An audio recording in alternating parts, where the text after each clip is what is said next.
Hello everyone, welcome to our channel clear JIB CIB students. आज के lecture में हम ABFM का मॉड्यूल ए का यूनिट 2 का पार्ट नंबर 2 देखने वाले हैं। इसके पहले हमने ये यूनिट 2 जो है आपका प्लानिंग, इसका पार्ट 1 भी किया हुआ है। तो अगर आप ये वीडियो फर्स्ट टाइम देख रहे हैं स्टूडेंट्स, तो आप पहले वो पार्ट जाके देखिएगा और फिर ये पार्ट देखिए। देखिए, ये सब्जेक्ट आपके CIB के 2023 का जो न्यू सिलेबस का एग्ज़ाम आने वाला है उसमें टोटली न्यू है। तो आई वुड सजेस्ट आपको पहले बुक से कॉन्सेप्चुअल क्लैरिटी रखना है और फिर आपको MCQs की तरफ या केस स्टडी की तरफ जाना है। उससे क्या होगा कि आपको क्वेश्चन सॉल्व करने में आसानी रहेगी। स्टार्ट करने से पहले सब्सक्राइब कीजिएगा हमारे चैनल को, बेल आइकन को प्रेस करना ना भूलिएगा स्टूडेंट्स, ताकि कोई भी इंपॉर्टेंट अपडेट आप तक सबसे पहले पहुँचे। और कुछ भी डाउट रहेगा आप कमेंट सेक्शन में पूछ सकते हो। लाइक ज़रूर कीजिएगा अगर वीडियो अच्छी लगे तो, और आपके ज़्यादा से ज़्यादा दोस्तों तक सब ये वीडियो शेयर कीजिएगा। इसके पहले लेक्चर में जो यूनिट 2 का पार्ट 1 था स्टूडेंट्स, वहाँ पे हमने क्या देखा, ये यूनिट का ही नाम है प्लानिंग। तो प्लानिंग के डेफिनेशन क्या है, प्लानिंग के क्या क्या फंक्शंस हैं, ठीक है, फंडामेंटल्स ऑफ प्लानिंग, प्लानिंग के स्टेप्स क्या क्या है, एडवांटेजेस क्या है, डिसएडवांटेजेस क्या है, इंपॉर्टेंस क्या है, ये सब हमने देखा लास्ट लेक्चर में। अभी हम देखेंगे कि क्या क्या थ्योरीज़ है प्लानिंग के ऊपर। तो वो थ्योरीज़ यूज़ करके हम जो आपके एग्जाम में केस स्टडी आएंगे ना, या जो क्वेश्चन आएंगे ना स्टूडेंट्स, वो उन्हीं थ्योरीज़ के ऊपर आएंगे। Let us start. Management by objectives. The phrase management by objective MBO was coined by Peter F. Drucker, the first appeared in his book The Practice of Management, which was published in 1954. तो ये जो phrase है management by objective, ये पहली बार किसने लाया था? Peter F. डकर ने 1954 में उन्होंने एक बुक रिलीज़ किया था जिसका नाम था द प्रैक्टिस ऑफ मैनेजमेंट। तो इसमें उन्होंने ये टर्म फर्स्ट टाइम यूज़ किया और बाद में आगे ये प्लानिंग का जो प्रोसेस है बिजनेस का, उसमें ये पॉपुलर हो गया। तो ये इंपॉर्टेंट है, ये फैक्चुअल डेटा है, एग्जाम में पूछ सकते हैं। Management by objective is the term given to process that is used for goal planning and the establishment of clear parameters for those goals, that is MBO। तो ये MBO अभी हम आगे यूज़ करेंगे ना स्टूडेंट्स, एक्रोनिम, तो उसका आपको यही समझना है, ये है मैनेजमेंट बाय ऑब्जेक्टिव, ठीक है। तो बेसिकली मैनेजमेंट बाय ऑब्जेक्टिव का रिलेवेंस क्या है, इसमें क्या इंक्लूड होता है कि ये एक ऐसी प्रोसेस है जिसमें पहले तो आपका गोल का प्लानिंग करना है आपको, और फिर बाद में वो गोल्स अचीव करने के लिए क्या क्या पैरामीटर्स आप यूज़ करोगे वो आपको प्लान करना है, ठीक है। MBO technique in its most fundamental forms refers to a procedure that involves management and employees working together to jointly establish, record and then monitor the goals for particular period of time. तो MBO उसके सबसे fundamental form में क्या बताता है कि आपको एक ऐसी मैनेजमेंट बनानी है, एक ऐसी प्रोसीजर बनानी है जिसमें आपके ऑर्गेनाइजेशन या मैनेजमेंट ने टुगेदर मिलके, एक साथ मिलके प्लान बनाना है, ठीक है, establish, record and monitor the goals for particular period of time. तो आपको गोल्स एस्टैब्लिश करने हैं, रिकॉर्ड बनाना है और मॉनिटर करने हैं, किसने मिलके? मैनेजमेंट और एम्प्लॉयज़ ने मिलके। Although it is a theoretical framework for management, it has recently been fashionable due to the necessity for management consultants to base their work on the need to manage business and the goals of that business. तो पहले तो ये theoretical term था, फिर धीरे धीरे जो management consultants का इंपॉर्टेंस बढ़ने लगा बिजनेस में, तो ये टर्म ज़्यादा इंपॉर्टेंट होने लगा। The goals of MBO are adopted to match requirements of today's organisations who are expanding their workspaces to accommodate the expanding workforces. तो अभी अलग अलग बिजनेसेस के जैसे उनके वर्क फोर्सेस एक्सपांड हो रहे हैं, तो उन्हें जो MBO के गोल्स है, मतलब मैनेजमेंट बाय ऑब्जेक्टिव्स का जो थ्योरी है, वो अपने बिजनेस में लाना बहुत इंपॉर्टेंट हो जाता है, एक नीड हो जाती है, ठीक है। तो आइए देखते हैं, समझते हैं क्या है MBO process. MBO process. Establish goals and desired outcomes for each subordinate in a conference between management and concerned subordinate. Basically ये प्रोसेस में कुछ स्टेप्स है स्टूडेंट्स, वो हमें समझने हैं, यही स्टेप्स पे बेस्ट MBO प्रोसेस चलता है। तो पहली स्टेप क्या है? गोल्स को एस्टैब्लिश करना और उसके क्या क्या आउटकम्स रहेंगे, ठीक है। ये ईच सबऑर्डिनेट, मतलब हर एक एम्प्लॉय को इसका नॉलेज होना, उनको बताना, ठीक है, in a conference between management and concern subordinate. तो जब आपकी मीटिंग रहेगी, तो क्या क्या अपने कंपनी के, अपने ऑर्गेनाइजेशन के गोल्स और उसके क्या क्या आउटकम्स है, ये डिस्कस करना मैनेजमेंट और एम्प्लॉयज़ ने या सबऑर्डिनेट्स ने मिलके। दूसरी स्टेप है सेट परफॉर्मेंस स्टैंडर्ड्स। एक बार गोल हमने डिसाइड किया, तो क्या क्या परफॉर्मेंस स्टैंडर्ड्स होने चाहिए, कौन से एम्प्लॉय ने कितना काम करना है, ठीक है, क्या मतलब क्या कुछ टारगेट्स है, क्या कितना परफॉर्मेंस देना है, तो ये परफॉर्मेंस स्टैंडर्ड्स बनाना, ये है सेकेंड प्रोसेस। थर्ड प्रोसेस है assess performance achieved against goals set for the employee through frequent performance review, meetings between manager and subordinate. तो अभी आगे क्या करना है, एक बार परफॉर्मेंस स्टैंडर्ड सेट किए तो एम्प्लॉयज़ अपना काम स्टार्ट करेंगे, सबऑर्डिनेट्स, तो उनके परफॉर्मेंस को असेस करना है, ठीक है, बीच बीच में उनको मॉनिटर करना है, इवैल्यूएट करना है, ताकि जो भी गोल्स सेट किए हैं वो अचीव हो रहे हैं या नहीं। यही हमने फर्स्ट जो यूनिट 1 था इसमें हमने देखा था प्लानिंग में स्टूडेंट्स, यही है इसका, वही प्लानिंग के फंक्शन का ये डिटेल वर्जन है, ठीक है। तो वो गोल जो हमने सेट किए हैं उसके हिसाब से जो परफॉर्मेंस अपने सबऑर्डिनेट्स दे रहे हैं तो वो गोल अचीव होने वाले हैं या नहीं, अगर कुछ करेक्शन चाहिए तो ये सभी का रिव्यू करना है, ठीक है, in a meeting between manager and subordinate. Next step है identify reasons for shortfall and give feedback for improvement. अगर अपने गोल्स अचीव नहीं हो रहे हैं, कुछ शॉर्टफॉल है, तो उसके रीजंस फाइंड आउट करना और फिर फीडबैक भी लेना ज़रूरी है। कहाँ, किन से, सबऑर्डिनेट से, एम्प्लॉयज़ से, कि अगर कुछ इम्प्रूवमेंट चाहिए, क्योंकि देखिए सबके पास इनोवेटिव दिमाग है, ठीक है, ऐसा नहीं है कि मैनेजमेंट में एक बार प्लान बनाया मैनेजमेंट ने तो एम्प्लॉयज़ को ब्लाइंडली फॉलो करना, नहीं। कभी कभी जब वो हम एग्जीक्यूट करते हैं प्लान, जब परफॉर्म करते हैं तो कुछ ना कुछ प्रॉब्लम आ सकता है जिसकी वजह से जो गोल है वो अचीव करने में थोड़ा प्रॉब्लम हो, ठीक है। तो ये किससे पता चलेगा, जो एक्चुअल में वो परफॉर्म कर रहे हैं वो स्टैंडर्ड्स पे। तो ये ज़रूरी है कि वो सबऑर्डिनेट से फीडबैक लेना, ताकि क्या इम्प्रूवमेंट करी जा सकती है। और फिर लास्ट स्टेप है establish new goals and new strategies for coming year. तो ये सब चीज़ें, पहले तो गोल बनाए, फिर क्या आउटकम हो सकते हैं वो प्रेडिक्ट किया, फिर परफॉर्मेंस स्टैंडर्ड सेट किए, फिर परफॉर्मेंस असेस किया मीटिंग में, फिर रीजंस देखे कि क्या क्या शॉर्टफॉल हो सकते हैं, तो फीडबैक लिया, इंप्रूवमेंट कैसे करना है, और फिर नए गोल बनाए और नई स्ट्रेटेजी बनाई, ये सभी का एनालिसिस करके, ताकि कमिंग ईयर की स्ट्रेटेजी फाइनल रहे, ठीक है, कमिंग ईयर की स्ट्रेटेजी एस्टैब्लिश करें। तो यही सभी स्टेप्स आते हैं आपके MBO प्रोसेस में, मैनेजमेंट बाय ऑब्जेक्टिव प्रोसेस में। ओके, यहाँ तक समझा। आगे देखते हैं की concepts of management by objective. तो अभी ये तो हमने समझा कि MBO प्रोसेस क्या है, अभी इसके कुछ की कंसेप्ट समझते हैं कि ये कॉन्सेप्ट होता क्या है। Planning is the central idea behind management by objective and it implies that an organisation and people who make up that organisation are just responding to incidents and issues, rather they are being proactive and are taking preventive measures. मतलब ये जो management by objectives का concept है ना students, इसकी central idea है planning. Obviously हम planning का ही तो चैप्टर कर रहे हैं ना, तो प्लानिंग इसकी सेंट्रल आइडिया है। और ये क्या बताती है कि ऑर्गेनाइजेशन सिर्फ लोग और उसके एम्प्लॉयज़ से नहीं बनती, तो उसमें क्या क्या इंसिडेंट्स है, कौन से लोग उसमें काम कर रहे हैं, क्या क्या इश्यूज़ है, और वो कैसे कैसे काम कर रहे हैं एक्टिवली, और क्या क्या अगर गोल्स अचीव नहीं हो रहे हैं तो क्या प्रिवेंटिव मेजर्स ले रहे हैं कि कुछ लॉस नहीं बने, कुछ इंसिडेंट्स अगर निगेटिव होते हैं, कुछ इश्यूज आते हैं तो उससे कैसे प्रिवेंट करें। ये सभी चीज़ें आती है मैनेजमेंट बाय ऑब्जेक्टिव्स के प्रोसेस में। Employees are allowed to define measurable personal goals in accordance with the corporate goal to fulfil the criteria of management by objective.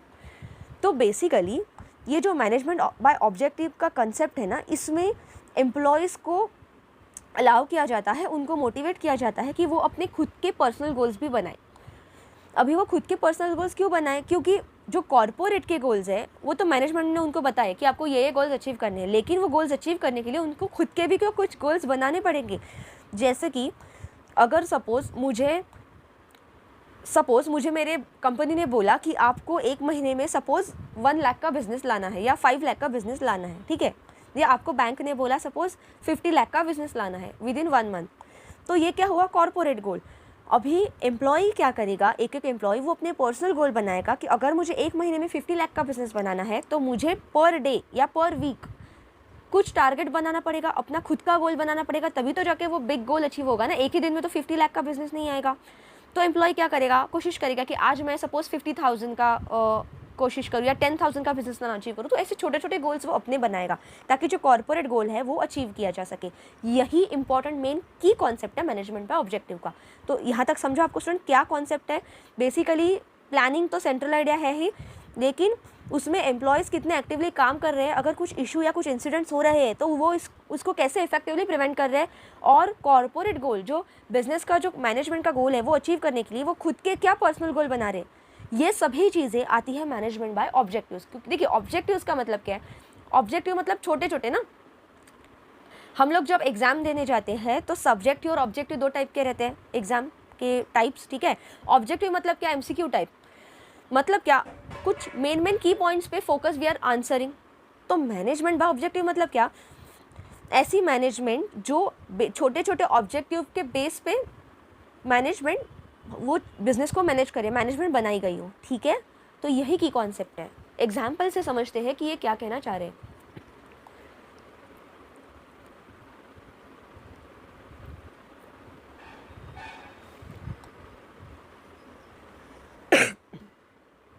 The housing division of an infrastructure company might assign civil engineering subdivision headed by chief engineer with the target of completing infrastructure of a housing project within the next 12 months.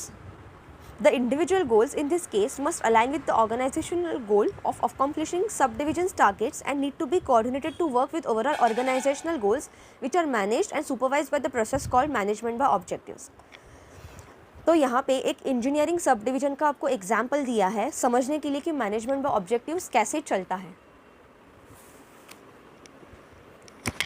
एक housing division है infrastructure company की जहाँ पे civil engineering का work चल रहा है, जो जिसको हेड कौन कर रहा है, chief engineer, with the target of completing infrastructure of a housing project with in next 12 month.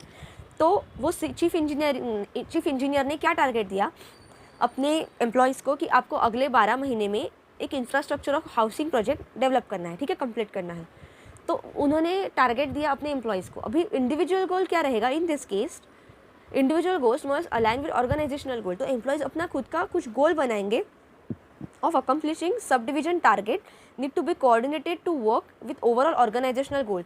तो एम्प्लॉयज़ मिलके अपना कुछ एक टारगेट बनाएंगे, सब डिविजनल टारगेट, मतलब अगर एक पूरा बड़ा काम कंप्लीट करना है तो उसके छोटे छोटे पार्ट्स में उसको डिवाइड करके अपना पर्सनल गोल वो बनाएंगे कि कैसे वो 1 ईयर में मतलब 12 मंथ्स में कंप्लीट करेंगे। एंड कोऑर्डिनेटेड टू वर्क मतलब सबको मिलके काम करना है to achieve overall organisational goal which are managed and supervised by process called management by objective. तो वो सब लोग मिलके छोटा छोटा अपना गोल बनाएंगे और एक साथ मिलके कोऑर्डिनेशन में काम करेंगे ताकि वो जो कंपनी का गोल है, जो मेन गोल है, वो अचीव हो सके, ठीक है। इसी को कहते हैं मैनेजमेंट बाय ऑब्जेक्टिव। तो ये एग्जाम्पल से आपको समझा, ठीक है। An individual personal goal is a piece of puzzle that needs to be fitted with other pieces of puzzle to make it a complete puzzle which is an organisational goal. मतलब, और ये एक तरीके का पजल समझिए, हम लोग बचपन में खेलते थे ना, जो पजल के छोटे छोटे टुकड़े थे उनको ज्वाइन करके फिर एक बड़ा कुछ पिक्चर बनता था, ठीक है। अभी भी वो गेम आपको मिल जाएगा कि जो स्मॉल किड्स के जो गेम्स के शॉप में उसमें आपको दिखेगा।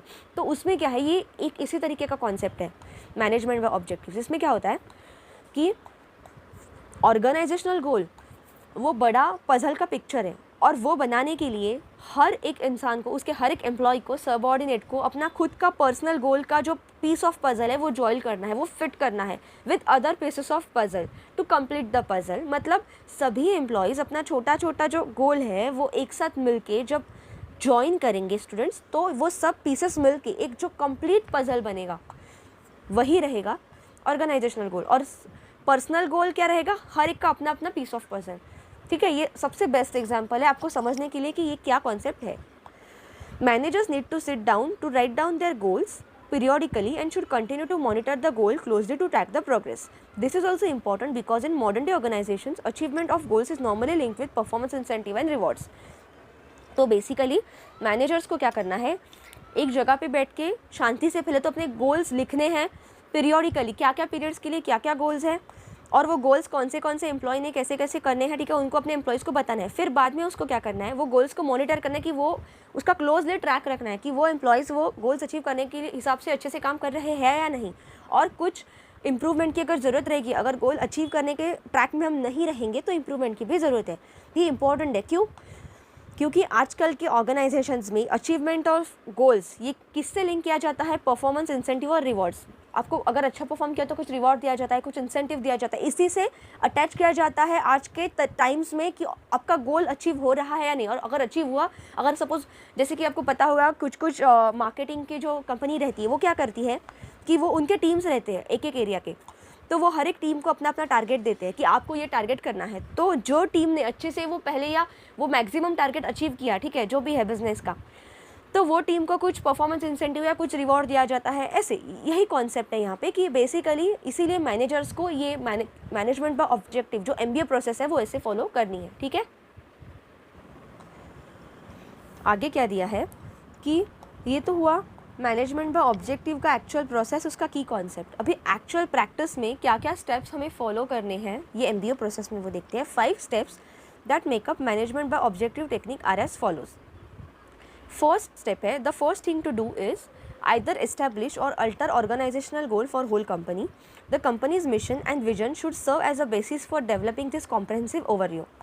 तो सबसे पहली स्टेप क्या है मैनेजमेंट बाय ऑब्जेक्टिव में, एक तो आपके ऑर्गेनाइजेशन का, आपकी कंपनी का गोल इस्टेब्लिश करो, और अगर इस्टेब्लिश है और कुछ चेंजेस की ज़रूरत है तो उसको ऑल्टर करो, ठीक है, ये पहला स्टेप है। तो इसमें इम्पॉर्टेंट चीज़ क्या है जो नज़र के सामने रखनी है, ये सब इस गोल इस्टेब्लिश करते वक्त आपकी कंपनी का मिशन और विजन क्या है, ठीक है, ये इसे को बेस मानते हुए ऑर्गेनाइजेशन का गोल बनाना है, ठीक है, ये है पहला स्टेप। दूसरा स्टेप है, the second step is to communicate to employees the goals and priorities of the organisation.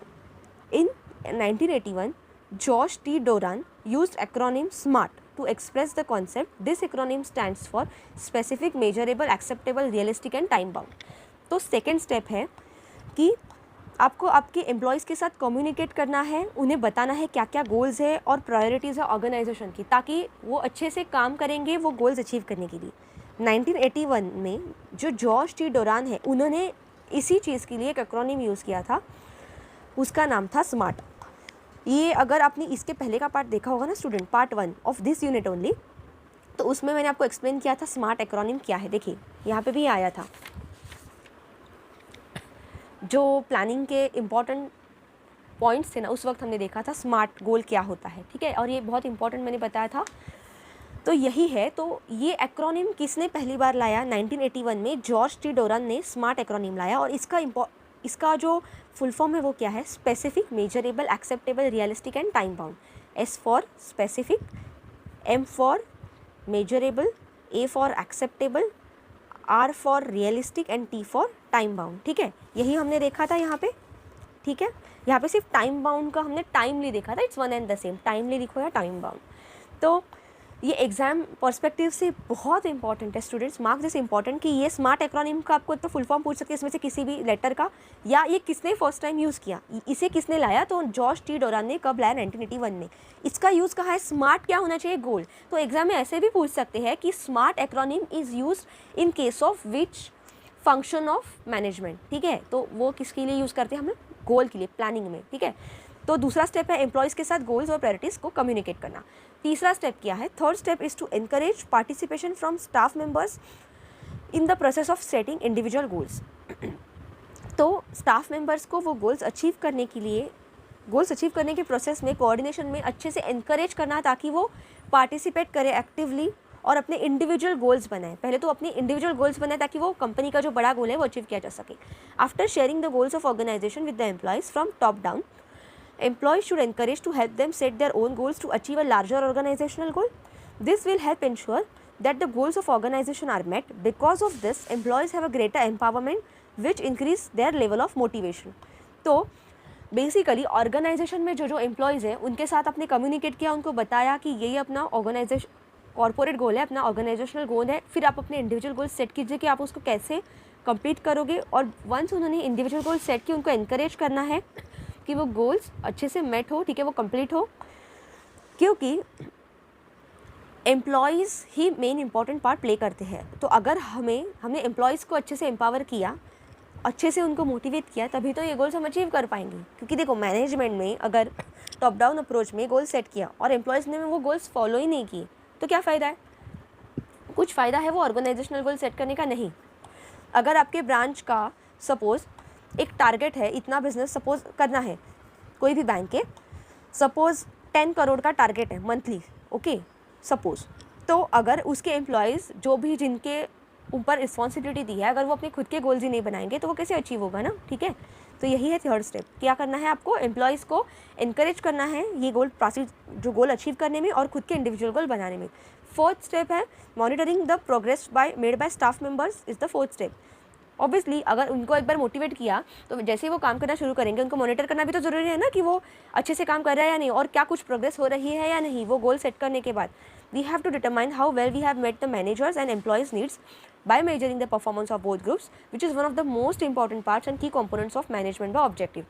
तो मैनेजमेंट को क्या करना है कि जो मैनेजर्स की और एम्प्लॉयज़ की जो नीड्स है वो गोल अचीव करने के लिए उनको कुछ अगर ज़रूरत है रिसोर्सेज की या कुछ हेल्प चाहिए, कुछ सॉफ्टवेयर चाहिए, तो वो उनकी नीड्स मैट हो रही है या नहीं, वो ज़रूरतें पूरी हो रही है या नहीं, उससे भी ध्यान रखना ज़रूरी है। क्योंकि अगर वो अच्छे से काम कर पाएंगे कंफर्टेबली, तभी तो वो गोल्स अचीव कर पाएंगे। तो यही है फोर्थ स्टेप, मॉनिटर करना प्रोग्रेस को। और फिफ्थ स्टेप है to evaluate and then reward progress that employees have made. ठीक है, this step is based on the honest feedback given by each worker regarding what was accomplished and what was not accomplished. तो fifth step क्या है कि अभी evaluate करना, एक बार उन्होंने अपना गोल अचीव करने के लिए चालू किया, उन्होंने काम किया, तो उसके बाद प्रोग्रेस करना और फिर जिसने अच्छा काम किया है उसको रिवॉर्ड देना, इवैल्यूएट करना परफॉर्मेंस। ठीक है, उनका एक ऑनेस्ट फीडबैक लेके ईच वर्कर का कि उनको कैसे लगा, ठीक है, कुछ उनको इंप्रूवमेंट की ज़रूरत, ठीक है, ये सब चीज़ें आती हैं फिफ्थ स्टेप में। ठीक है, तो ये 5 स्टेप्स आते हैं एमबीए प्रोसेस में मैनेजमेंट बाय ऑब्जेक्टिव में। क्या है पहला स्टेप स्टूडेंट्स? इस्टेब्लिश या अल्टर करना ऑर्गेनाइजेशन के गोल्स। सेकंड है एम्प्लॉयज़ के साथ कम्युनिकेट करना और ऑर्गेनाइजेशन के गोल्स और प्रायोरिटीज समझाना, उसमें ही आता है smart acronym. Smart means specific, measurable, acceptable, realistic and time bound. Third step है उनको पार्टिसिपेशन के लिए एनकरेज करना कि वो अपने इंडिविजुअल गोल सेट करें। फिफ्थ है मॉनिटर करना उनकी प्रोग्रेस और फोर्थ स्टेप है मॉनिटर करना उनकी प्रोग्रेस और फिफ्थ स्टेप है उन्होंने जो काम किया है उसको इवैल्यूएट करना और उन्हें रिवॉर्ड देना एज पर देयर वर्क। ठीक है, अभी आगे देखते हैं some other steps included in management by objectives are. ठीक है, मैं अभी मैनेजमेंट बाय ऑब्जेक्टिव को एमबीओ बोलूँगी क्योंकि इसी का शॉर्ट फॉर्म है मैनेजमेंट बाय ऑब्जेक्टिव। ठीक है स्टूडेंट्स, तो एमबीओ के कुछ अदर स्टेप्स भी है स्टूडेंट्स, वो देखते हैं क्या है। पहला स्टेप है organisational goal. Not only is establishing goal essential to the accomplishment of any organization mission, but doing so also serves several other purposes. The process of goal setting requires participation from wide variety of managers in a variety of roles. तो सिर्फ goals set करना ज़रूरी नहीं है, organisation का mission सिर्फ गोल बनाना नहीं है, लेकिन उसको अचीव करना भी ज़रूरी है। ठीक है, वो process of goal setting also requires participation from wide variety of managers. सभी टाइप के मैनेजर्स, सभी वैरायटी, सभी जो एरिया के मैनेजर्स हैं उनका पार्टिसिपेशन भी होना इसमें ज़रूरी है। The supervisors decide on the organizational provisions goals after making an interpretation and carrying out an evaluation of what organization is capable of and ought to accomplish in each amount of time. तो जब organisational गोल बनाते हैं supervisors, management, तो वो क्या करते हैं, पहले तो एनालिसिस करते हैं कि ऑर्गेनाइजेशन की कैपेबिलिटी क्या है, वो क्या क्या कर सकती है और उनको क्या क्या गोल्स अकम्प्लिश करने हैं in each amount of time, कुछ पर्टिकुलर टाइम में क्या क्या कितना वो गोल अचीव कर सकते हैं, ये पहले एनालाइज करना और फिर ऑर्गेनाइजेशनल गोल बनाना। ये काम कौन करता है? सुपरवाइजर्स। तो पूछ सकते हैं एग्जाम में कि सुपरवाइजर्स का क्या काम होता है, वाई सेट या ऑर्गेनाइजेशनल गोल्स कौन सेट करता है या सुपरवाइजर्स क्या काम करते हैं इन एमबीओ प्रोसेस। तो वो बेसिकली ऑर्गेनाइजेशनल गोल सेट करने के पहले एनालाइज करते हैं, ठीक है, कि ऑर्गेनाइजेशन का क्या क्या काम है और कितना काम करना है। सेकेंड है एम्प्लॉय ऑब्जेक्टिव्स।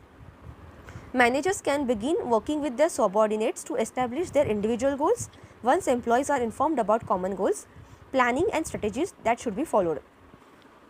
तो एक बार मैनेजमेंट ने बताया कि क्या क्या ऑर्गेनाइजेशनल गोल है, तो मैनेजर्स को क्या करना है, उन्हें अपने एम्प्लॉयज़ के साथ, अपने सबऑर्डिनेट्स के साथ वो गोल्स इस्टेब्लिश करने के लिए स्टार्ट करना है। और उनको पहले क्या बोलना है कि मैनेजर को अपने सबऑर्डिनेट्स को बोलना है कि आप अपने इंडिविजुअल गोल सेट करो, ताकि एक बार उन्होंने अपने इंडिविजुअल गोल सेट किए जो कि ओवरलैपिंग रहेंगे, जो कि हेल्प करेंगे कंपनी का कॉमन गोल अचीव करने के लिए, तो उनको क्या करना है, उसका प्लानिंग करना और स्ट्रेटेजी बनानी है। ठीक है, तो फिर एक बार उन्होंने अपना इंडिविजुअल गोल बनाया in reference to common goal, फिर उसके हिसाब से मैनेजर्स को प्लानिंग करना है और स्ट्रेटेजी बनानी है कि क्या स्ट्रेटेजी अपने सबऑर्डिनेट्स के साथ उनको फॉलो करनी है।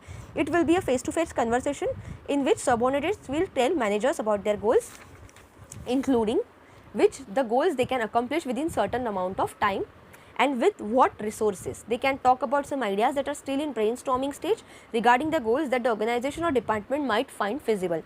तो बेसिकली ये जो एम्प्लॉय ऑब्जेक्टिव के स्टेप में क्या करना है स्टूडेंट्स, इसमें मैनेजर ने एम्प्लॉयज़ को बोलना है कि आप अपने इंडिविजुअल गोल सेट करो, फिर उसके हिसाब से प्लानिंग और स्ट्रेटेजी बनानी है, और फिर ये सब कैसे करना है, फेस टू फेस कन्वर्सेशन का यूज़ करके करना है। ठीक है, और फिर एम्प्लॉयज़ के दिमाग में भी अगर कुछ नई आइडिया रहेगी या कुछ उनको डाउट रहेगा, क्वेरी रहेगी या कुछ इंप्रूवमेंट की अगर ज़रूरत है, न्यू आइडियाज़ है जिससे वो गोल अचीव आसानी से हो सके, तो वो डिस्कशन भी वो उनसे कर सकते हैं। ठीक है, तीसरा स्टेप है monitoring and performance progress, monitoring performance and progress. Obviously एक बार अभी काम करना चालू किया, स्ट्रेटेजी बनाए, तो मॉनिटर करना तो जरूरी है ना, काम अच्छे से हो रहा है या नहीं। So it is essential to manage from an objective point of view to increase effectiveness of manager. However it is also necessary to keep an close eye on performance and development of each individual employee in the organisation. ठीक है, तो manager का काम भी अच्छे से चल रहा है या नहीं, और एम्प्लॉयज़ अच्छे से काम कर रहे हैं या नहीं, और वो काम जैसे गोल्स उन्होंने सेट किए और जैसे कंपनी के गोल्स है उसके हिसाब से हो रहा है या नहीं, और प्रोग्रेस हो रही है या नहीं। अगर नहीं हो रही है तो उसमें ज़रूरी है मॉडिफिकेशन की। तो ये आता है थर्ड स्टेप में, monitoring and performance and progress. Evaluation of performance, अभी मॉनिटरिंग किया, ठीक है, अभी इवैल्यूएट करना, एक बार परफॉर्म किया उसके बाद इवैल्यूएशन भी ज़रूरी है ना, कि कुछ फ़ायदा हुआ या नहीं, कितना काम किया, कितना टाइम में कितने गोल अचीव किए उन्होंने। ठीक है, within confines of management objective performance reviews are carried out with the participation of relevant managers. ठीक है, वही इवैल्यूएशन करना कि काम होने के बाद कैसे किया, वो गोल्स उनके पहले तो इंडिविजुअल गोल अचीव हुए कि नहीं, उसके बाद कंपनी का गोल अचीव कितना हुआ, पूरा हुआ या नहीं। ठीक है, और फिर नेक्स्ट स्टेप है feedback. It because it enables employees to track and improve their actions. The very important step in the management by objective process is to give feedback continuously on the objectives and results, क्योंकि उनके actions में improvement लाना ज़रूरी है। ठीक है, track रखना, और अगर ज़रूरत है, कुछ इशू आ रहा है, कुछ प्रॉब्लम हो रहा है, अच्छे से गोल नहीं अचीव हो रहा है, तो मैंने बोला अभी कि इम्प्रूवमेंट लाना ज़रूरी है। तो इसके लिए जो एम्प्लॉयज से कंटिन्यूस फीडबैक है ना, वो इंपॉर्टेंट है लेना। This is because management objective is based on ideas that goal should be broken down into measurable components. तो जो गोल्स है, कंपनी के गोल है या इंडिविजुअल गोल है, उसे कंपोनेंट्स में, छोटे छोटे पार्ट्स में जब डिवाइड करके काम करेंगे तभी तो इवैल्यूएट कर पाएंगे आसानी से कि कितना अचीव हुआ या नहीं, या कुछ प्रॉब्लम हो रहा है या नहीं। ठीक है, continuous feedback is typically supplemented by formal evaluation meetings on regular basis. At this meeting superiors and subordinates can discuss the progress that has been made toward the objectives which ultimately results in a great deal of feedback. तो जब employees काम कर रहे हैं और उनका काम monitoring हो रहा है, उनका इवैल्यूएशन हो रहा है, मैनेजर्स भी जब काम कर रहे हैं, कुछ उनको ज़रूरत है सिस्टम में या कुछ वर्क प्रोसेस में, या जो भी वो रिसोर्सेज यूज़ कर रहे हैं उसमें कुछ इंप्रूवमेंट की ज़रूरत है, प्लानिंग में जो गोल सेट किया है उसमें, तो वो उनसे कंटिन्यूस अगर फीडबैक लेते रहेंगे तो ही तभी तो इवैल्यूएशन हो पाएगा अच्छे से। ठीक है, तो इसके लिए ज़रूरी क्या है, मीटिंग होना सुपीरियर्स और सबऑर्डिनेट्स की, तो प्रोग्रेस को अच्छे से इवैल्यूएट किया जा सके और ग्रेट रिजल्ट्स मिल सके। ठीक है, और लास्ट स्टेप है appraisal. The performance review consist of regular examination of accomplishment of staff members as a part of management by objective. तो अभी अप्रेजल मतलब क्या, कि उनका स्टाफ मेंबर्स ने जो भी काम किया है, एक बार उनका काम कंप्लीट होने के बाद रिव्यू करना और उनको परफॉर्मेंस के हिसाब से अप्रेजल देना। ठीक है, उनको इंसेंटिव देना या कुछ रिवॉर्ड देना, तो मोटिवेशन लगी ताकि नेक्स्ट टाइम वो और अच्छे से काम करें। ठीक है, तो ये क्या थे स्टूडेंट, ये कुछ अदर स्टेप्स थे मैनेजमेंट बाय ऑब्जेक्टिव्स की। ठीक है, अभी देखते हैं, देखिए हर एक प्रोसेस में ना कुछ प्रोज एंड कॉन्स रहते हैं, कुछ एडवांटेजेस डिसएडवांटेजेस रहते ही है। तो ऐसे ही ये स्टेप्स में भी कुछ है, वो देखते हैं, समझते हैं कि क्या क्या लिमिटेशंस है मैनेजमेंट बाय ऑब्जेक्टिव में।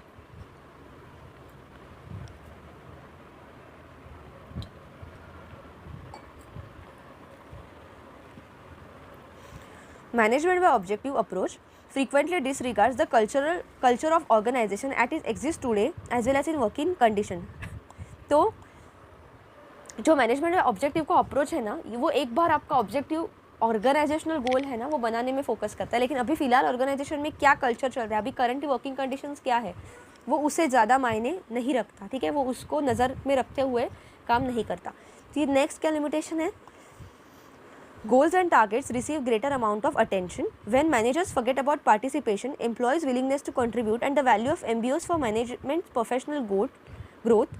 They put constant pressure on workers to achieve their objectives। मतलब जो गोल्स और टारगेट सेट किए जाते हैं आपका बिजनेस में अचीव करने के लिए कंपनी में, तो उसमें ज़्यादा अटेंशन दिया जाता है, क्योंकि इसका नाम ही मैनेजमेंट बाय ऑब्जेक्टिव है ना। तो गोल्स और टारगेट्स अचीव करने में ज़्यादा फोकस किया जाता है, और इसकी वजह से क्या होता है कि अगर मैनेजर भूल गया कि एम्प्लॉयज़ विलिंगनेस थे, मतलब इच्छा शक्ति से अच्छे से काम करना चाहते, लेकिन अगर उन पे सिर्फ प्रेशर किया गया कि आपको ये टारगेट्स अचीव करने हैं, आपको ये गोल है, आपको ये इतना टाइम में कंप्लीट करना है, तो क्या होगा, उन पे प्रेशर हो जाएगा, और फिर क्या होगा, उनका परफॉर्मेंस हैम्पर हो जाएगा। ठीक है, और वो किसे अफेक्ट करेगा एट द एंड, ग्रोथ पे कंपनी के। ठीक है, नेक्स्ट है as a potential driver of success managers will frequently place a greater emphasis on goal setting than they will on issues pertaining to operations. ठीक है,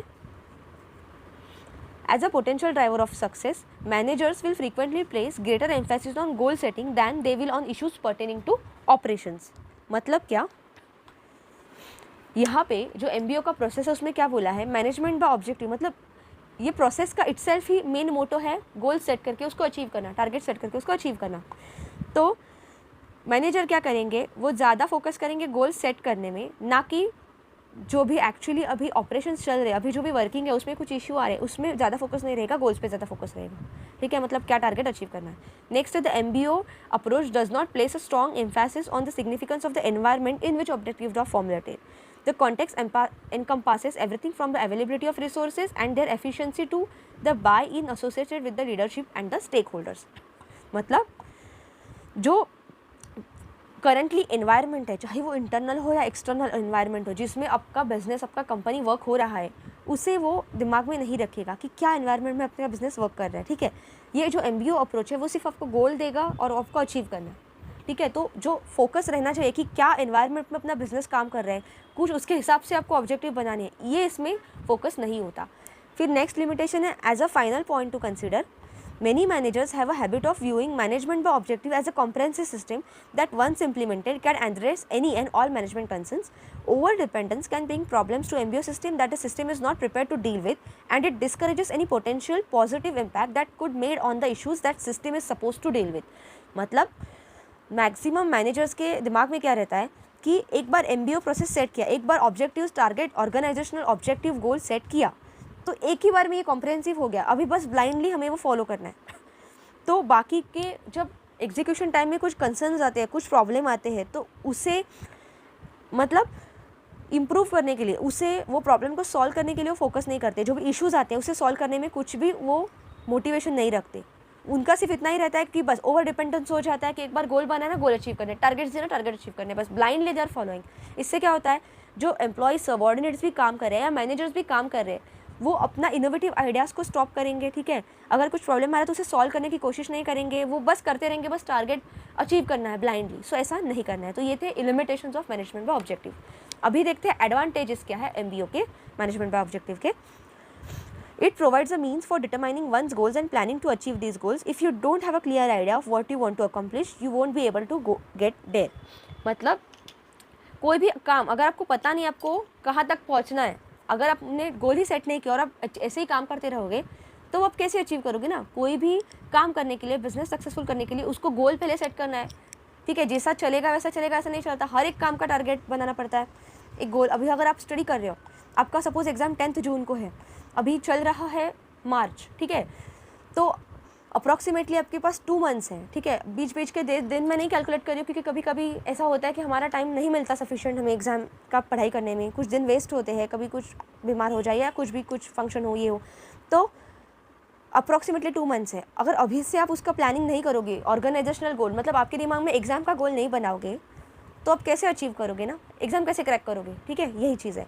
planning enables one to behave in a proactive manner to approach the accomplishment of goals in a discipline manner. ठीक है, तो planning क्या करता है, proactive manner में काम करने के लिए हेल्प करता है, और गोल्स एक डिसिप्लिन मैनर में ऑर्गेनाइजेशन के अचीव करने के लिए हेल्प करता है। ठीक है, नेक्स्ट एडवांटेज क्या है, it gives you the ability to plan for unforeseen circumstances and limitations that could make planning more difficult. The reason why goals are measurable is that they can be evaluated and modified in an easy manner. अगर आपके business में आगे कुछ unforeseen circumstances, कुछ problems आने वाले रहेंगे, कुछ ऐसे अनवांटेड प्रॉब्लम्स, इश्यूज़, कुछ भी क्राइसिस आने वाले रहेंगे या कुछ लिमिटेशंस आने वाले रहेंगे, तो अगर आप अभी से उसके एनालाइज करके ऐसे ही प्लान बनाओगे, तो आगे जाके प्लानिंग में डिफ़िकल्टी नहीं आएगी काम करने में। वो सभी के लिए आपके पास अच्छा सा प्लान रहेगा, अच्छे से स्ट्रेटेजी रहेगी। और इसीलिए गोल्स को हमेशा इवैल्यूएट भी करना ज़रूरी है और मॉडिफाइड करना भी, मतलब उसका मॉडिफिकेशन अलाउड है। ठीक है, आप चेंज कर सकते हो अगर अच्छे से वो वर्क नहीं कर रहा है। ठीक है, नेक्स्ट है process of MBO are also enables preparation of contingency plans and strategies for overcoming roadblocks which may be obstacles to the plan. मैंने अभी आपको वही बताया कि अगर कुछ प्रॉब्लम्स आने वाले रहेंगे, कुछ ऑब्स्टैकल्स आने वाले रहेंगे, रोड ब्लॉक्स रहेंगे, तो उसके अकॉर्डिंगली भी कॉन्टिजेंसी प्लान्स भी आप बना सकते हो पहले से ही, वो भी ये प्रोसेस कवर करता है। नेक्स्ट है objective should be measurable so that Progress can be monitored and altered as necessary. If goals are effectively set, managed and accomplished, organizations have potential to improve their overall efficiency, thereby conserving resources and boosting employee morale. तो हमेशा जो आपके organisation के objectives आप set करोगे वो measurable होने चाहिए, ताकि जो एम्प्लॉयज़ काम करें उनकी प्रोग्रेस मॉनिटर की जा सके और ज़रूरत पड़े तो अल्टर भी की जा सके उनकी जो काम करने की एग्जीक्यूशन प्रोसेस है. अगर गोल्स हम इफेक्टिवली सेट करते हैं, मैनेज करते हैं, अकम्प्लिश करते हैं, तो इससे क्या होता है, ऑर्गेनाइजेशन का जो इम्प्रूवमेंट का उनका जो पोटेंशियल होता है ग्रोथ का वो बढ़ जाता है. एम्प्लॉयज़ का, अगर ऑर्गेनाइजेशन प्रोग्रेस कर रही है, अगर आपकी बैंक प्रोग्रेस कर रही है, उसका प्रॉफिट हो रहा है, बिजनेस अच्छा हो रहा है, तो उससे क्या होगा, एम्प्लॉयज़ का भी मोरल बूस्ट होगा. ठीक है, बैंक के रिसोर्सेज भी बढ़ेंगे, ऑर्गेनाइजेशन के रिसोर्सेज भी बढ़ेंगे, एफिशिएंसी बढ़ेगी मैनेजमेंट की, एम्प्लॉयज़ की, सभी की. ठीक है, जो भी वो ऑर्गेनाइजेशन से रिलेटेड हो. फिर नेक्स्ट एडवांटेज क्या है, more effective use of available resources. अगर अच्छे से प्लानिंग करके गोल बना के काम करो तो जो अवेलेबल रिसोर्सेज है उनको भी अच्छे से इफेक्टिवली यूज़ किया जा सकता है. And emphasis on the most important aspects of the result. और यहाँ पे जो बहुत इंपॉर्टेंट है वो है आपको डिज़ायर्ड रिजल्ट्स मिल सकते हैं. ठीक है, तो ये थे एडवांटेजेस. अभी हर एक चीज़ के जैसे एडवांटेजेस रहते हैं वैसे ही डिसएडवांटेजेस भी रहते हैं स्टूडेंट्स. तो देखते हैं डिसएडवांटेजेस भी क्या है MBO के, मैनेजमेंट बाय ऑब्जेक्टिव प्रोसेस के. The process of setting goals can be time consuming, which means that both managers and the employees have less time to get the actual work done. Obviously, अगर आपको organisational goal set करना है तो आपको जो managers है, जो employees है, उनको मिलके बैठ के मैनेजमेंट के साथ मिलके कोऑर्डिनेट करके कम्युनिकेशन करके गोल बनाना है. तो ये प्रोसेस तो टाइम कंज्यूमिंग हो जाएगी, तो उनमें एक्चुअल काम करने के लिए टाइम बचेगा ही नहीं अगर वो सारा दिन टाइम प्लानिंग में ही डालेंगे तो. नेक्स्ट डिसएडवांटेज है, MBO program requires elaborate written goals, careful communication of goals, and detailed performance appraisal, all of which contribute to an increased amount of paperwork an organization generates. मतलब इसमें basically आपको return form में goals बनाने रहते हैं, continuous communication करना पड़ता है, कि केयरफुली करना पड़ता है, क्योंकि गोल्स अच्छे से प्लान होने चाहिए, उसमें कुछ गलती नहीं होनी चाहिए. ठीक है, तो ये सब चीज़ें करने के लिए पेपर वर्क बढ़ जाता है. ठीक है, increase in amount of paperwork होता है. फिर नेक्स्ट क्या है, to achieve success it is necessary for all employees to work together. सभी एम्प्लॉयज़ को एक साथ मिलकर काम करना रहता है. ठीक है, अगर कोई एम्प्लॉय साथ में मिलकर काम नहीं करे तो फिर वो भी ड्रॉबैक हो जाता है. ठीक है, सब जन अपने अपने हिसाब से काम नहीं कर सकते, उनको कोऑर्डिनेशन में काम करना है. Goals can become out of date and put a damper on employees ability to take initiative and be creative. अगर एक बार गोल सेट किए तो वो क्या करेगा, एम्प्लॉयज़ की जो एबिलिटी है, इनोवेटिवनेस और खुद से कुछ क्रिएटिव काम करने, इनोवेटिव तरीके से करने की एबिलिटी वो हैम्पर करती है. Too much multitasking can result in inefficiencies. अगर ज़्यादा मल्टीटास्किंग पे उनको प्रेशर किया गया तो इनएफिशिएंट भी हो सकता है employ.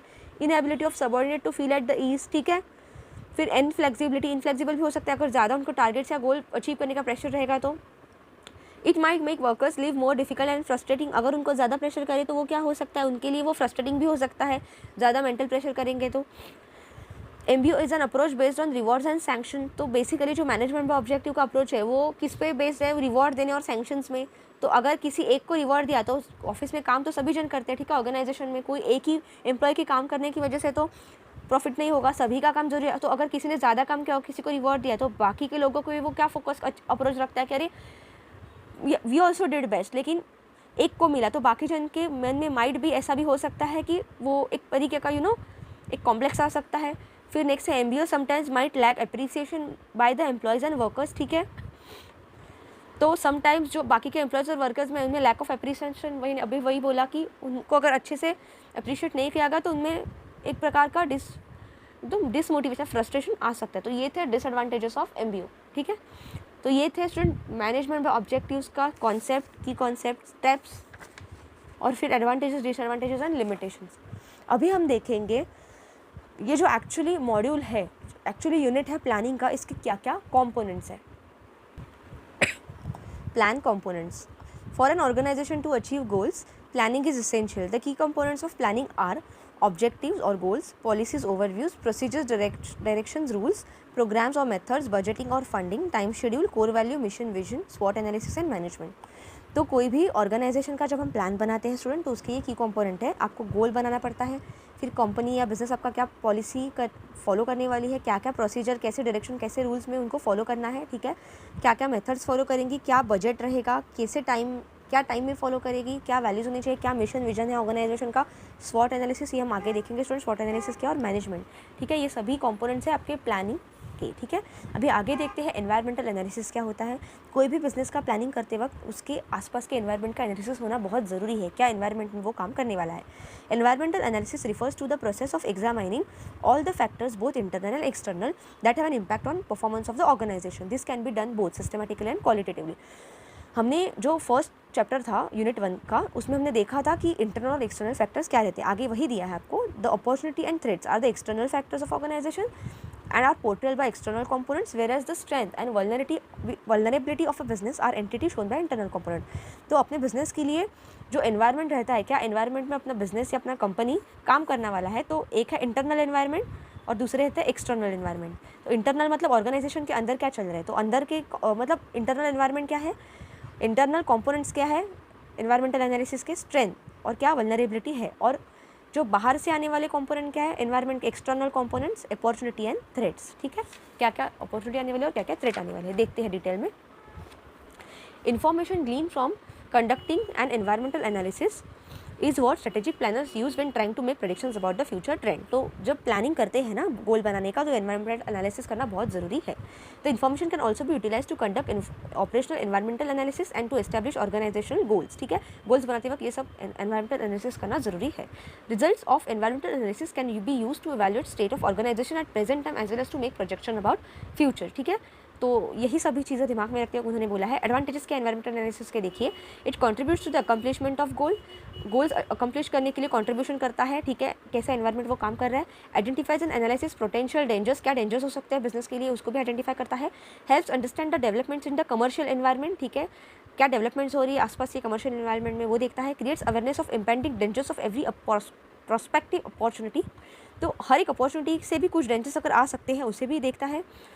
Makes predictions about future, helps recognition of potential dangers and potential benefits, तो आगे क्या क्या अपॉर्चुनिटी आने वाली है उसको प्रेडिक्शन करना, और क्या क्या डेंजर्स है और क्या क्या बेनिफिट्स भी आ सकते हैं, पोटेंशियल अपॉर्चुनिटी भी आ सकते हैं, वो सभी का एडवांटेज होता है। जब हम एनवायरमेंटल एनालिसिस करते हैं तो ये सभी एडवांटेजेस उसके होते ही हमें पहले ही पता चलता है जब हम गोल सेट करते हैं। तो एनवायरमेंटल एनालिसिस के स्टेप्स है स्टूडेंट्स, वो देखते हैं क्या है। Identifying, scanning, analysis and forecasting, ये आपको याद रखना है। एनवायरमेंटल एनालिसिस के स्टेप्स क्या है, identifying, scanning, analysing and forecasting, okay. Identify करना क्या क्या एनवायरनमेंट है, उसे स्कैन करना, समझना, एनालाइज करना, क्या पॉजिटिव कौन सा फैक्टर पॉजिटिव वे में आ सकता है, कौन सा डेंजर या नेगेटिव वे में आ सकता है, ठीक है, एक्सटर्नल इंटरनल फैक्टर्स, और उस अकॉर्डिंगली फोरकास्ट करना और अपना गोल सेट करना, ठीक है। यही आता है एनवायरमेंटल एनालिसिस में। Now we are starting for the most important topic of this module, जहाँ से आपको मैक्सिमम क्वेश्चन आने का चांसेस है, ठीक है। 4 मार्क्स का आपको केस स्टडी पूछा जा सकता है या एक्रोनिम भी पूछा जा सकता है, तो आपको अच्छे से समझना है ये क्या है, ठीक है।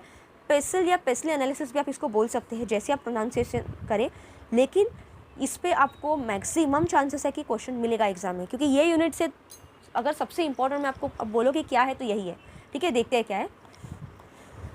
It is an indispensable resource for the development of business strategies and plan. It is a method for evaluating the business environment and potential impact that it could have on performance of organization, ठीक है। तो ये जो पेसल analysis है, पेसल analysis, ये method में हम क्या करते हैं कि बिज़नेस का एनवायरनमेंट क्या है और उनका क्या क्या पोटेंशियल इम्पैक्ट अपने बिजनेस में और उनके बिजनेस के परफॉर्मेंस में हो सकता है ऑर्गेनाइजेशन के, इसी को बोलते हैं पेसल analysis. According the acronym PESEL refers to the following 6 internal factors that can have an impact on your company। तो ये PESEL क्या फुल फॉर्म है, एक्रोनिम है। ये हमने सेकेंड एक्रोनिम देखा स्टूडेंट, पहले स्मार्ट देखा था, अभी PESEL है, और इसी 6 इंटरनल फैक्टर्स पे बेस ये एनालिसिस होता है। पहला है पॉलिटिकल, P फॉर पॉलिटिकल, फिर दूसरा E for economic, second S for फिर social, then T for technological, then L for legal and E for environmental. देखो political, economical, social, technological, legal and environmental, ये हम देखेंगे डिटेल में कि ये हर एक फैक्टर कैसे अफेक्ट करता है हमारे बिजनेस के परफॉर्मेंस में। और ये आपको एक्रोनिम भी पूछ सकते हैं एग्जाम में, या ऑड वन आउट के फॉर्म में भी आ सकता है कि which one of the this internal factor is not included in पेसल analysis. तो ये सभी में से 4 देंगे और 5वां कुछ दूसरा देंगे, या एक्रोनिम में भी पूछ सकते हैं। और केस स्टडी तो शॉर्ट होने के चांसेस लग रहे हैं, क्योंकि आपको एक क्वेश्चन देंगे, एक सिचुएशन देंगे, उस पर बेस्ड आपको 4 क्वेश्चन पूछेंगे, और वो क्वेश्चन ये अलग अलग फैक्टर्स के बारे में पूछेंगे कि ये कौन सा फैक्टर अफेक्ट कर रहा है, ठीक है। एक सिचुएशन देंगे, फिर और एक सिचुएशन देंगे और बोलेंगे कौन से फैक्टर के हिसाब से ये पेसल एनालिसिस में अफेक्ट करता है। ठीक है, डायग्राम से देखिए आपको पता चलेगा पेसल एनालिसिस में इकोनॉमिक फैक्टर आते हैं, सोशो कल्चरल फैक्टर्स आते हैं, पॉलिटिकल एंड लीगल फैक्टर्स आते हैं, टेक्नोलॉजिकल फैक्टर्स आते हैं। These factors have a significant and profound impact on the business, and they may also have varied implications on the business over a brief or an extended period of time. These factors may also impact changes, both positive and negative, as well as any other, and might also result in a positive and negative changes in credit ratings. So, PESEL analysis includes 3 steps. जब भी आप PESEL analysis करोगे, आपको कोई भी case study दिया रहेगा या कोई भी क्वेश्चन पूछा जाएगा या कोई भी बिजनेस का आप कर रहे हो, तो क्या क्या स्टेप्स है? Identify the relevance of each of the पेसल factors of the firm. ये जो सभी फैक्टर्स दिए इनका रिलीवेंस फाइंड आउट करना है। फिर identify and categorise the information for each factor. हर एक जो कैटेगरी की इन्फॉर्मेशन है उसको समझना और कैटेगराइज करना। And analyse the data and draw conclusion. फिर डेटा को एनालाइज करना कि वो कौन से फैक्टर में बैठ रहे हैं, उसके हिसाब से कंक्लूजन ड्रॉ करना। ठीक है, आगे देखते हैं कि ये क्या है। ठीक है, पहले एडवांटेजेस देखते हैं, फिर देखते हैं कि फैक्टर्स क्या है। Advantages of पेसल analysis: cost effective है, इजी फ्रेमवर्क है, डीप अंडरस्टैंडिंग है, development alertness and opportunity exploitation है। कॉस्ट इफेक्टिव है क्योंकि अगर आप पहले से इन्हीं सभी फैक्टर्स को दिमाग में रख के गोल बनाओगे ना, तो ऑब्वियसली सक्सेस के चांसेस ज़्यादा है, इश्यूज़ बाद में आने के चांसेस कम है। फ्रेमवर्क ईजी है, अंडरस्टैंडिंग है, डीप अंडरस्टैंड कर सकते हो। डेवलपमेंट अलर्टनेस मतलब सभी फैक्टर्स को दिमाग में रख के करेंगे तो इजीली डेवलप भी कर सकते हैं, अलर्ट माइंड से कर सकते हैं। अपॉर्चुनिटी एक्सप्लॉयटेशन मतलब क्या, एंटरप्रेन्योरियल अपॉर्चुनिटी अगर कुछ फ्यूचर में भी आती है तो उसको अच्छे से यूटिलाइज करके काम कर सकते हैं। ठीक है, तो देखते हैं ये वेरी इंपॉर्टेंट फैक्टर्स क्या है पेसल एनालिसिस के। पहला फैक्टर है पॉलिटिकल फैक्टर। ठीक है, पेसल का हमने फुल फॉर्म देखा ना अभी, political, economic, social, technological, legal and environmental. तो इसके हिसाब से पहला फैक्टर आता है political factor. Political factors reflect such elements as a stability in political environment. This is especially critical for the companies entering new in the markets. हम पहले पूरा समझते हैं, पढ़ते हैं, फिर मैं आपको बताती हूँ कि ये फैक्टर क्या है। The banking sector looks all powerful, but it's susceptible to a biggest giant, that is the government. Government law affects state of banking sector. The government can intervene in the matters of banking whenever they want to, leaving the industry susceptible to the political influence. This includes corruption among political parties or specific legislative laws such as labor laws, trade restrictions, tariffs and political stability. देखिए, जो political factors है ना, कोई भी business, जो भी company अगर market में न्यू एंटर करी, उसे सबसे ज़्यादा वो फॉलो करने पड़ते हैं और वो उसके हिसाब से, नॉर्म्स के हिसाब से चल रही है या नहीं। तो जैसे कि बैंकिंग सेक्टर का ही एग्जांपल लीजिए कि इट इज़ मोस्ट ससेप्टिबल, सबसे ज़्यादा वल्नरेबल नहीं बोल सकते, लेकिन ससेप्टिबल मतलब क्या कि बैंकिंग सेक्टर जो चल रहा है तो वो किसके हिसाब से चल रहा है, किसकी पॉलिसीज़ को फॉलो करे, गवर्नमेंट की। ठीक है, फाइनेंस मिनिस्ट्री अपने को देती है ना पॉलिसीज़, ठीक है, आरबीआई देती है, तो ये सब गवर्नमेंट के पॉलिसीज़, लॉ के हिसाब से चल रहा है बैंकिंग सेक्टर।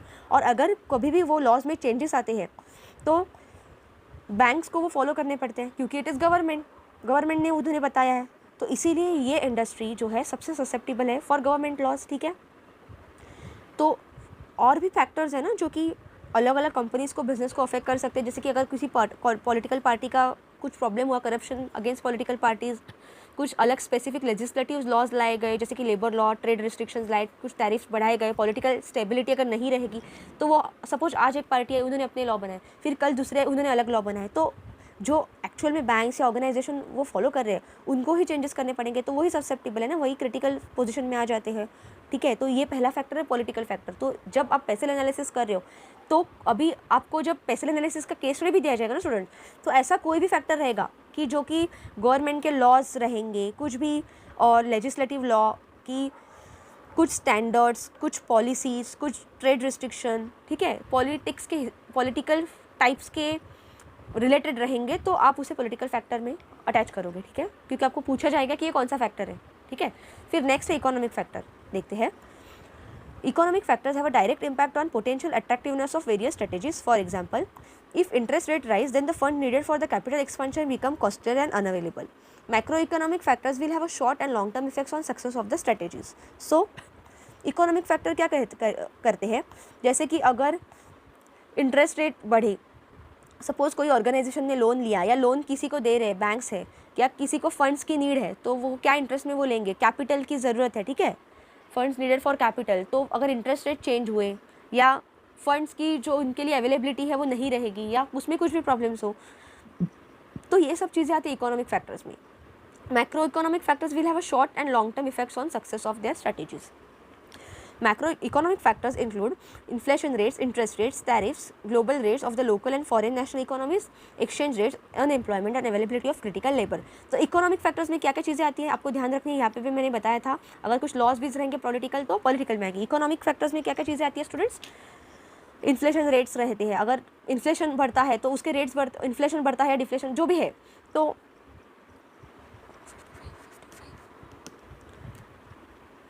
इन्फ्लेशन रेट्स बढ़ते हैं, ठीक है, इंटरेस्ट रेट्स बढ़ते हैं, टैरिफ्स बढ़ते हैं, ठीक है, growth rates of foreign and national economies, ठीक है, जो आपका शेयर मार्केट है, जैसे कि हमने बीएफएम में देखा कि फॉरेक्स मार्केट बहुत डायनामिक है, तो अगर उसमें अगर कैपिटल इन्वेस्टेड है उसके हिसाब से अगर कंपनी चल रही है सब उसके बेस पे, मतलब उसका अगर कॉन्टैक्ट कनेक्शन रहेगा तो वो भी फिर फैक्टर इकोनॉमिक फैक्टर में आ जाता है, अफेक्ट करता है बिजनेस को, ठीक है. Availability of critical labour, unemployment, exchange rate, ये सभी चीज़ें इकोनॉमिक फैक्टर्स में आती है. Banking industry and economy are closely tied. How income flows, whether economy is prospering or barely surviving during the time of recession, affects how much capital banks can access. Obviously, सब banking industry और economy का तो close relation है.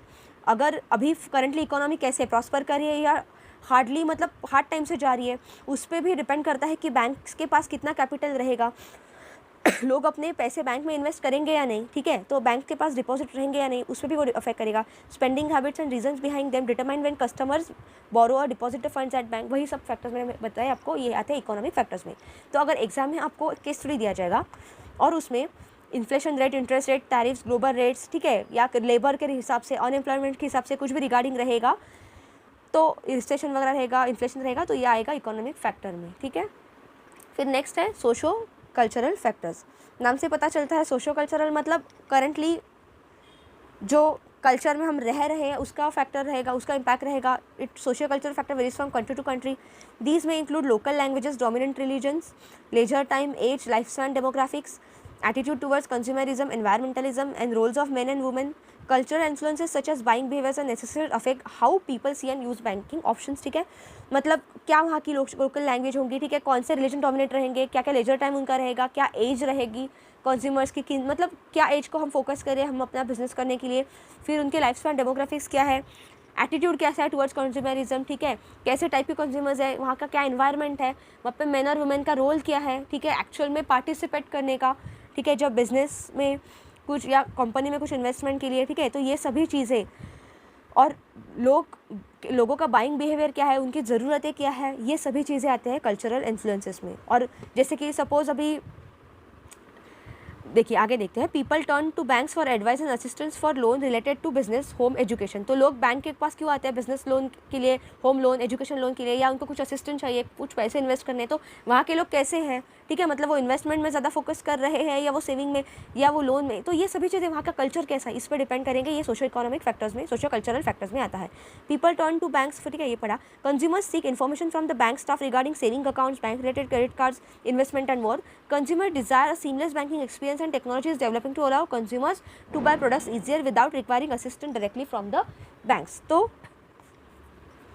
consumers क्या करते हैं, basically वो banks के पास मतलब किस चीज़ के लिए आ रहे हैं, ठीक है, वो कैसे कल्चर में रह रहे हैं, वो किस चीज़ के लिए आ रहे हैं, वो प्रोडक्ट्स बाय करने के लिए आ रहे हैं या असिस्टेंस के लिए आ रहे हैं, ठीक है. ये सभी चीज़ें अफेक्ट करेगी कि आपका बिजनेस वहाँ पे कैसे चलेगा, ठीक है, क्या इन्वायरमेंट वहाँ पे है, ठीक है. तो ऐसा कुछ आपके क्वेश्चन में रहेगा केस स्टडी में, एग्जाम में, तो वो आएगा सोशो कल्चरल फैक्टर में, ठीक है, मतलब religion, leisure time, age, life span, demographic, attitude और consumerism, environmentalism, role of men, women, ठीक है, बाइंग बिहेवियर एंड ऑल, ठीक है. नेक्स्ट फैक्टर है टेक्नोलॉजिकल फैक्टर. पता चलता है नाम से टेक्नोलॉजी से रिलेटेड है. Technological factor technological forces play a key role.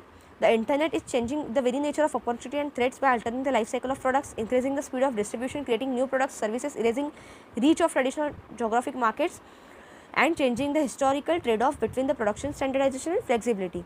तो टेक्नोलॉजी मतलब कि इंटरनेट का जो भी रोल है बेसिकली करंट एनवायरनमेंट वो इतना चेंज हो रहा है कि उसमें अलग अलग अपॉर्चुनिटीज़ भी आ रही है और थ्रेड्स भी बढ़ रहे हैं, ठीक है. तो कैसे हम प्रोडक्ट्स लॉन्च कर रहे हैं, कैसे सर्विसेज दे रहे हैं, क्या स्पीड है डिस्ट्रीब्यूशन का प्रोडक्ट्स के, ठीक है, न्यू प्रोडक्ट्स कैसे कैसे मार्केट में ला रहे हैं as per traditional geographical markets, वहाँ के लोगों के हिसाब से वो कैसे फॉलो करें. तो ये सभी चीज़ें आती हैं ट्रेडिशनल फैक्टर्स में. टेक्नोलॉजी में लोअर प्रोडक्शन कॉस्ट और improve quality create product service innovation, reduce communication cost and increase remote working and alter distribution. In short, these factors may change face of business landscape. तो technology basically क्या करती है, आपको production cost को भी reduce करती है, quality को इम्प्रूव करती है, ठीक है, सर्विस में इनोवेशन लाती है, कम्युनिकेशन कॉस्ट रिड्यूस करती है. अगर बैंक का ऐप में उनका सभी, सपोज बैंक का एग्जांपल देखते हैं, उनके ऐप में अगर सभी सर्विसेज मिल रही है, एफडी करने की, आरडी करने की, ठीक है, या सेविंग्स करने, इन्वेस्ट करने हैं, तो फिर एम्प्लॉयज़ ब्रांच में कम आएंगे ना, तो वहाँ पे कम्युनिकेशन कॉस्ट कम होगी, ठीक है, वो प्रोडक्ट का इनोवेशन यूज़ करके ही वो अपना काम करेंगे. तो यहाँ पे क्या होगा कि रिमोट वर्किंग जो है वो इंक्रीज़ होगा, मतलब उनको फिजिकली आने की ज़रूरत नहीं है. तो ये क्या करेगा, basically face of business landscape ही वो चेंज कर देगा. मतलब अभी लोग टेक्नो सेवी बन रहे हैं, तो उसका यूज़ हम टेक्नोलॉजिकल फैक्टर्स में यूज़ कर सकते हैं. तो अगर टेक्नोलॉजी से रिलेटेड कुछ भी आपको एग्जाम में क्वेश्चन आएगा, कुछ क्वेश्चन दिया रहेगा और टेक्नोलॉजिकल एस्पेक्ट रहेगा, तो वो आएगा टेक्नोलॉजिकल फैक्टर में. और लास्ट पेसल एनालिसिस का जो फैक्टर है स्टूडेंट, वो है environmental analysis. Sorry, second last, legal भी बाकी है. एनवायरमेंटल फैक्टर में क्या आता है, देखिए, environmental factors now go beyond access to raw materials. Today this factors may include firms footprint on his respective environment. मतलब एनवायरमेंटल फैक्टर में क्या आएगा कि आपका बिजनेस, आपकी कंपनी, ओके, ऑर्गेनाइजेशन अभी करंटली एनवायरमेंट पे क्या इंपैक्ट डाल रहा है, क्या फुटप्रिंट्स है, ठीक है. हमने पहले चैप्टर में पढ़ा था ना, सस्टेनेबल डेवलपमेंट गोल्स फॉलो करने होते हैं. अगर आप कोई भी ऑर्गेनाइजेशन बिजनेस चला रहे हो तो आपको उसके हिसाब से ही काम करना है, वो गोल्स के अगेंस्ट जाके काम नहीं करना है. तो वही है यहाँ पे environmental factor. With the use of technology, particularly with the mobile banking apps, use of paper being reduced, additionally need to drive directly to the branch to handle affairs is minimized as well. Many issues are taken care of through mobile apps and online banking services. मैंने अभी बोला कि लोगों को physically bank में आने की जरूरत ही नहीं है, वो ऑनलाइन ऐप से ही काम कर रहे हैं, ठीक है. तो उससे क्या होगा, पेपर वर्क भी रिड्यूस होगा, एनवायरमेंट पे इसका एक अच्छा इंपैक्ट रहेगा. पेपर प्रोडक्शन के लिए जो ट्रीज हम लोग कट कर रहे हैं, ठीक है, रॉ मटेरियल ले रहे हैं, उसकी जरूरत नहीं पड़ेगी. Consumers can apply for credit card online, buy gift cheques and gift online and have many of their banking questions answered online or on phone by chatbots. All these measures help in reducing individual environment footprints. तो सब online हो रहा है, तो paper work कम हो रहा है, ठीक है, क्रेडिट कार्ड्स वगैरह. तो फिजिकली वो जो चीज़ें हम लोग यूज़ करते हैं फिर थ्रो करते हैं, ठीक है, तो वो एनवायरमेंट को भी अफेक्ट कर रही थी. तो इसमें वो, अगर एनवायरमेंटल फैक्टर्स में यही चीज़ आती है, मतलब एनवायरमेंट में क्या फुटप्रिंट्स हो रहे हैं उसका इफेक्ट देखना, ठीक है. और फिर लास्ट फैक्टर है legal factor. Legal factor reflects the laws and regulations relevant to the region and organization. These factors include whether or not the rule of law is well established, how they change and the cost of regulatory compliance.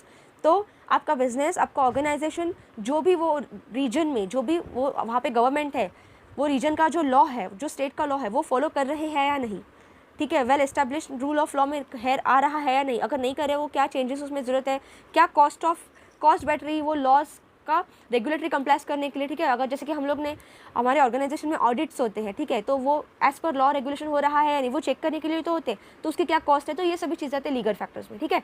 तो banking industry follow strict laws regarding privacy, consumers and trade. Such boundaries are required for customers in allocated country for international users. तो banking industry में तो laws regulations के हिसाब से काम करना, privacy maintain करना, ठीक है, तो ये सभी चीज़ें अच्छे से काम करना और as per laws and regulations काम करना, ये बैंकिंग इंडस्ट्री में तो बहुत इंपॉर्टेंट है. तो इसके रिगार्डिंग अगर कुछ भी आपको एग्जाम में फैक्टर पूछा जाता है regarding laws and rules and regulations या कॉस्ट ऑफ रेगुलेटरी कंप्लायंस, तो ये भी आता है लीगल फैक्टर में, ठीक है. ओके, तो कॉस्ट ऑफ रेगुलेटरी फैक्टर से आपको कंफ्यूज नहीं होना है, क्योंकि कॉस्ट से आप शायद इकोनॉमिक फैक्टर में क्लिक करोगे नहीं, क्योंकि ये कॉस्ट किस लिए बैठ रही है. अगर ऑडिट के लिए कॉस्ट बैठ रही है कोई भी आपके ऑर्गेनाइजेशन का या बिजनेस में, तो फिर वो रेगुलेटरी कंप्लायंस में आती है ना, मतलब लॉस फॉलो कर रहे हैं या नहीं आपका ऑर्गेनाइजेशन, बैंक, तो फिर वो आता है लीगल फैक्टर में, ठीक है. तो स्टूडेंट्स, ये थे पेसल एनालिसिस के वेरी इंपॉर्टेंट फैक्टर्स. अभी हमने देखे political factors, economic factor, socio cultural factor, technological factor, environmental factor and legal factor. इसी पे बेस्ड आपको एग्जाम में क्वेश्चन आ सकता है, केस स्टडी पूछा जा सकता है, एक्रोनिम पूछा जा सकता है, या ऐसे भी पूछा जा सकता है कि पॉलिटिकल फैक्टर्स में कौन से फैक्टर आते हैं, इकोनॉमिक फैक्टर्स में क्या आते हैं, ठीक है, टेक्नोलॉजिकल फैक्टर्स में क्या आते हैं. तो आपको ये याद रखना ज़रूरी है. तो स्टूडेंट्स, आज का लेक्चर हम यहीं पे एंड करते हैं. आगे के लेक्चर में हम देखेंगे इंटर एनवायरमेंटल एनालिसिस क्या होता है, फिर स्वॉट analysis, gap analysis, strategy for evaluation, ठीक है, और फिर आगे कॉन्टीजेंसी प्लानिंग, फिक्सेशन, ठीक है, फोरकास्टिंग एंड डिसीजन मेकिंग. ये सभी इंपॉर्टेंट चीज़ें हम आगे के आने वाले लेक्चर्स में देखने वाले हैं स्टूडेंट्स. सो बने रहिएगा हमारे चैनल पे, सब्सक्राइब कीजिएगा, बेल आइकन को प्रेस करना ना भूलिएगा, ताकि सभी इंपॉर्टेंट अपडेट्स आपको टाइमली मैनर में मिल सके. और हाँ, ये जो वीडियोस हम डाल रहे हैं स्टूडेंट्स, आई वुड सजेस्ट कि जैसे जैसे हम ये डाल रहे हैं तो आप उसी वक्त उसे जितना जल्दी हो सके कवर करो, ताकि लास्ट पॉइंट जब एग्ज़ाम टाइम नज़दीक आएगा तो आप पे प्रेशर ना बने, क्योंकि ये एक एक लेक्चर बहुत बड़ा है और आपको देखने में टाइम लगेगा, क्योंकि ये बहुत वास्ट सब्जेक्ट है, आपको एक एक पॉइंट कवर करना ज़रूरी है। तो जितना जल्दी आप ये वीडियोस देखोगे, जहाँ पे जब भी आपको टाइम मिलता है, चाहे आप ट्रैवलिंग कर रहे हो, आप घर पे हो, ठीक है, आप काम कर रहे हो, किचन में काम कर रहे हो, क्या कुछ भी काम करते करते अगर आप सुनते हो 2-3 बार सुनोगे तो ये concept they are very easy, याद रख सकते हो आप आसानी से। तो आई वुड सजेस्ट कि आप मल्टीपल टाइम सुनिएगा ताकि कॉन्सेप्ट क्लियर हो, और तुरंत जब आपको टाइम मिले घर में तो टेक्स्ट बुक से रिविजन कीजिएगा and then you can go to MCQs। जैसे ही हमारा ये बुक का सिलेबस कंप्लीट हो जाएगा, हम MCQs भी लाएंगे आपके पास, लेकिन पहले हमें कॉन्सेप्चुअल क्लैरिटी रखना ज़रूरी है। So thank you students for watching our video. आपके ज़्यादा से ज़्यादा दोस्तों के साथ ये वीडियो शेयर कीजिए।